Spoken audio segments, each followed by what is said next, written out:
Welcome to Goals and Grace with certified high-performance coach, Reverend Dr. Juliet Spencer, where we train the decisions that shape our lives and learn to pursue success without losing our souls. Ready to lead with love, not depletion? Let's go. Today, we're wrapping up our 12-week decision fitness journey with a practice that seems simple but has the power to change everything. We're talking about celebrating small wins. Because momentum grows when progress is noticed. But before we dive in, I have a gift for you. If you've been following along through this Decision Fitness series, or even if this is your first episode, I've created a free one-page resource called the Decision Fitness Playbook, 12 Weeks to Clarity, Consistency, and Calm. It summarizes the key lessons from each week and gives you a simple way to revisit the habits and decisions that create lasting momentum. You'll find the link in the show notes, and I'll remind you about it again before we finish. Now let's talk about why this matters. Most people wait to celebrate until they reach the finish line, until they've gotten the promotion or achieved the weight loss, completed the project, or published the book. And because those milestones can take months or years to achieve, they spend most of their lives feeling behind. They accomplish something meaningful and immediately move on to the next thing without any pause or acknowledgement or gratitude. No wonder people constantly feel under pressure. I've been guilty of this myself, if the truth be told. For years, I treated achievement like a moving target. I'd finish one project and immediately focus on the next one.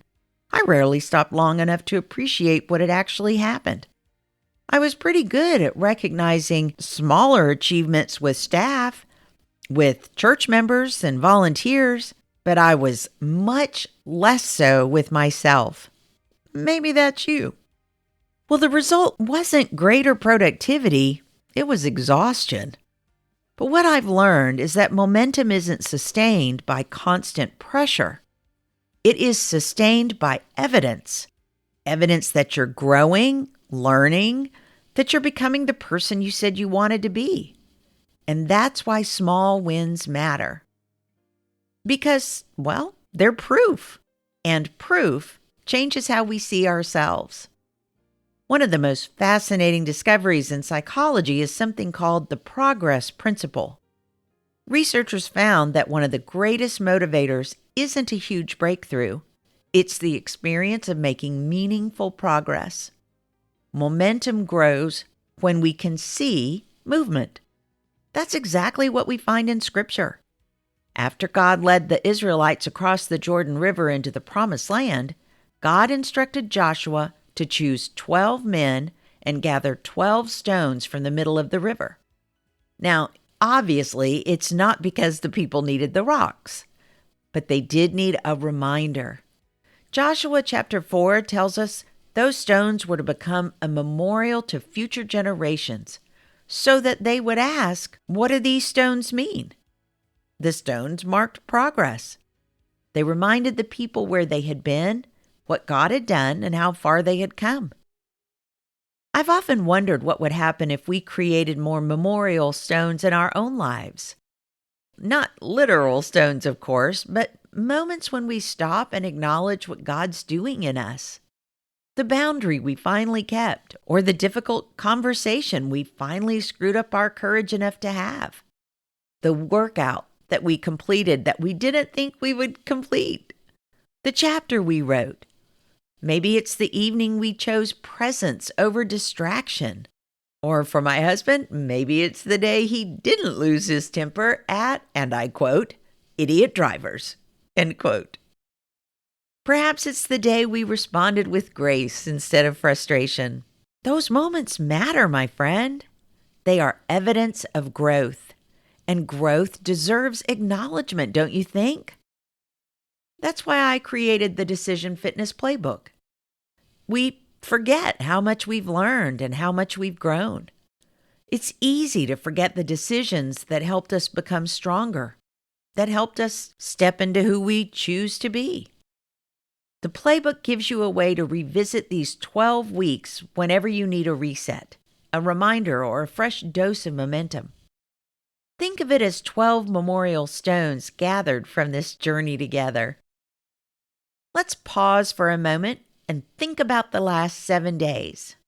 What's one thing you did that moved your life forward? It doesn't have to be a huge victory or a big trophy moment, just one meaningful step. It could be anything from keeping a promise to yourself, to getting out of bed when you really did not want to protecting your priorities. Maybe you finished something you've been avoiding. Maybe you ate a salad when you really wanted a Snickers bar. Whatever comes to mind, take a breath and let yourself feel it. Say to yourself, that counted, because it did. As I mentioned, we're often generous in noticing what everyone else around us accomplishes, but we can sure be stingy in recognizing our own progress. Yet, confidence isn't built by pretending success hasn't happened. That's worth repeating. Confidence isn't built by pretending success hasn't happened. Confidence grows when we tell ourselves the truth, and the truth is this: you've already done hard things. You have already made progress. The fact that you're listening to this podcast is proof that you are willing to take time to grow and improve and learn new things. The challenge is remembering. So here's the practice I want you to use this week. First, schedule a 10-minute weekly reflection if you haven't already done so. Choose the same day and time each week and ask yourself, what went well? What moved forward? Where did I keep a promise to myself? Now, this is not a to-do list review. It's an identity review. You're looking for evidence of who you're becoming, and then create a tiny wins log.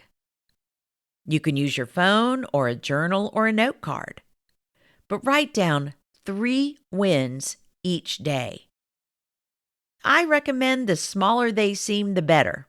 A healthy lunch or a completed task, a boundary honored, tiny wins, a walk around the neighborhood. Whatever it is, remember, tiny wins accumulate into extraordinary lives. Third, share 1 win each week with someone who roots for you. Now, this is really important because there are people who want you to succeed. There are people who care about you. There are people who love you. So share 1 win each week with someone who roots for you.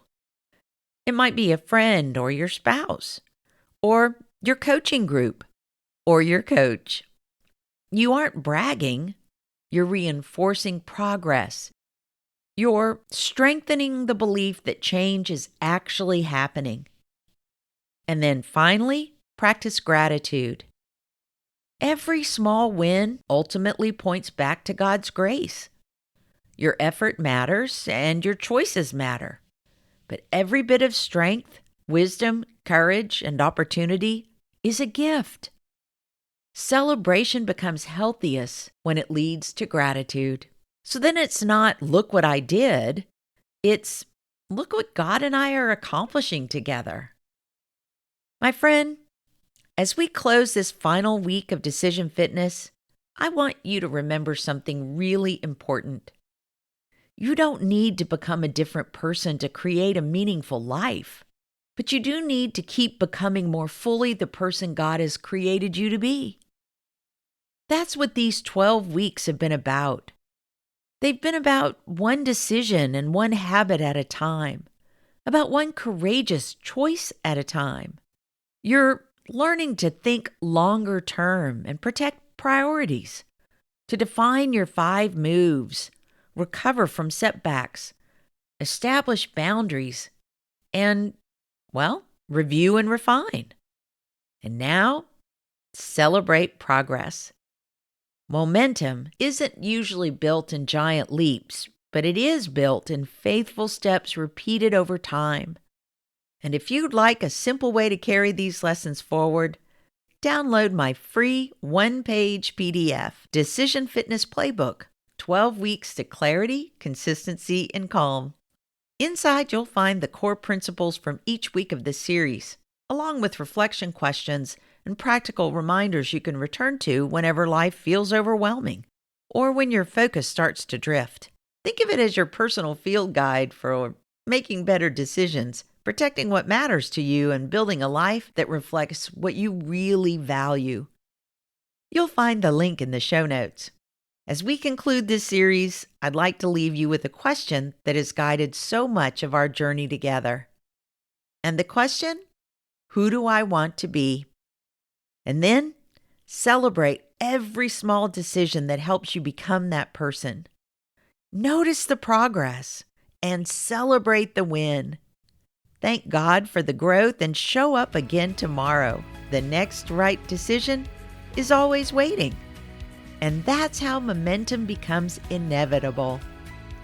Until next time, my friend, thanks for listening. Don't forget your free gift. And may God bless you with goals and grace.